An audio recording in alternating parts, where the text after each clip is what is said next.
Another week is in the books for pro wrestling, and let's go through some of the best that's happened this week. It's time to take a bump. So, I watched 7 shows this week. I watched Best of the Super Juniors on the 13th. I watched Dynamite, Raw, SmackDown, Wrestling Revolvers Another Friday, NXT, and Speed. And let's go through the top 10 matches from this week. Starting off with number 10, we have Io Sky versus Shayna Baszler in the Queen of the Ring tournament on Monday Night Raw.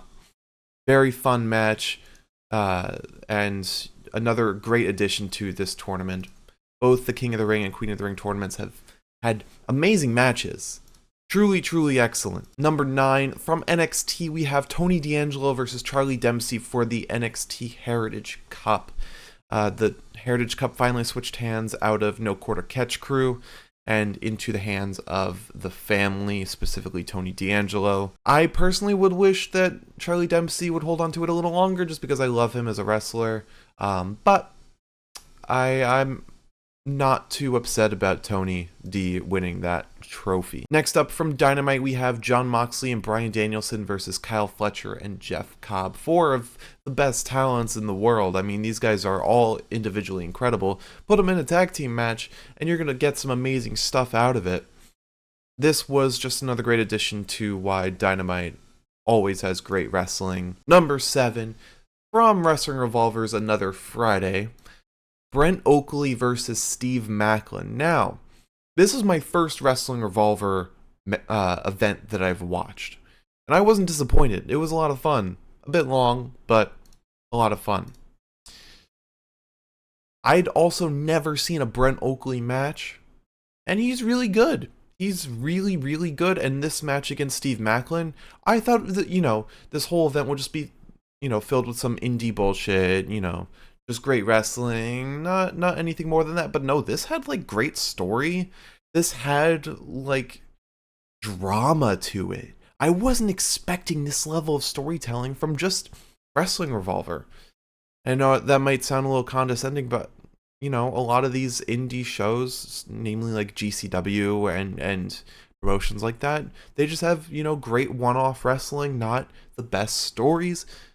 This was a really well-told story. I'm looking forward to going and watch more Wrestling Revolver after this week. Number 6, we have Randy Orton versus Carmelo Hayes in the King of the Ring tournament on SmackDown. These guys would never put on a bad match. These guys are 2 incredible talents. You throw them in the ring together and it's going to be incredible. And these guys did just that. Really, really excellent match. And that finish too was awesome.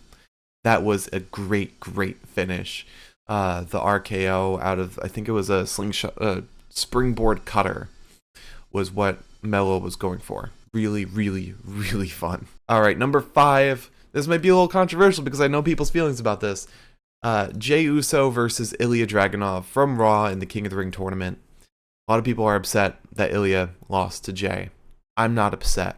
I think Jey deserves the win.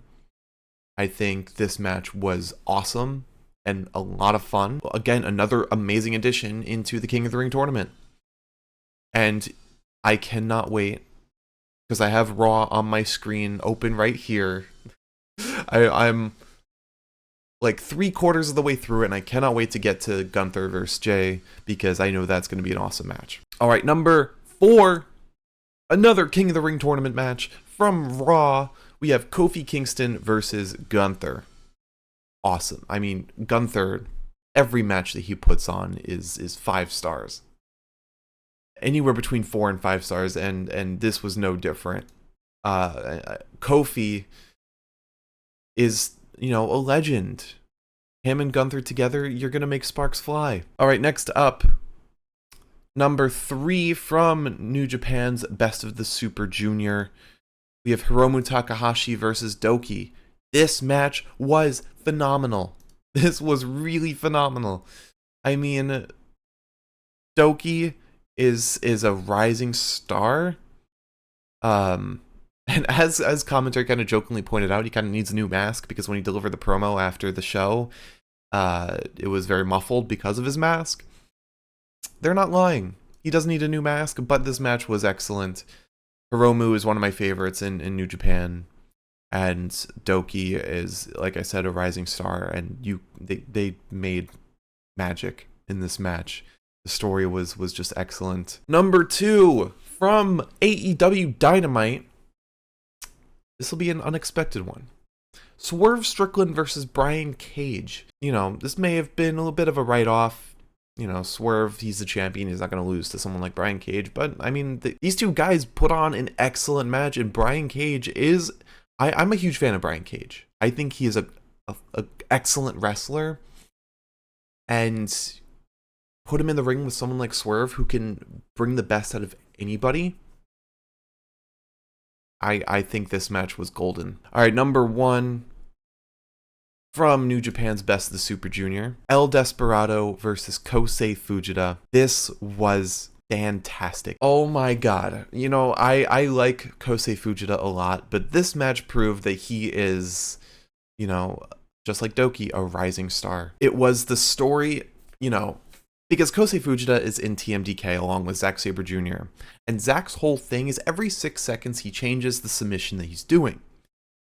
Kosei Fujita had not learned from that. He has not gotten that far in his like tenure as a wrestler to really learn that. And we saw that in the match. He would hold submissions longer than 6 seconds, and thus Despe would escape out of it or counter it.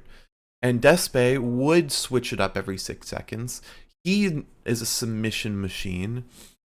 And so in this match, we saw Kosei Fujita in just like a step along his learning journey.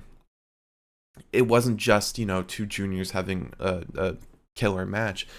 This was a step in character progression for Fujita, and hopefully a step towards him becoming a great submission wrestler like Zack Sabre Jr. And, you know, breaking out of that young lion persona, the title. I mean, and I also love everything that Despe does. He's one of my favorite wrestlers in general, period. So, you know, these guys put on a truly phenomenal match. Truly, truly phenomenal. Now let's talk about which show was the best this week. Obviously, a lot of shows made it in the top 10. But only one show had 4 entries in the top 10. That was Raw. Raw was a ton of fun. And I'm already liking this week's Raw. Like I said, I got it open on the screen over here. Raw was, you know, every step of this King of the Ring, Queen of the Ring journey has been so exciting. I love Raw way more than SmackDown, way more than NXT. It's up there with Dynamite for me. I might even like it more than Dynamite at this point. A 3-hour show. I never thought I would say that. But, you know, Raw has just been incredible. I actually miscounted too. It's 3 matches. I'm looking at 1 match from Raw this week that is already very high up, and I got it mixed up with the weeks. But 3 matches from Raw in the top 10. Still more than any other show this week.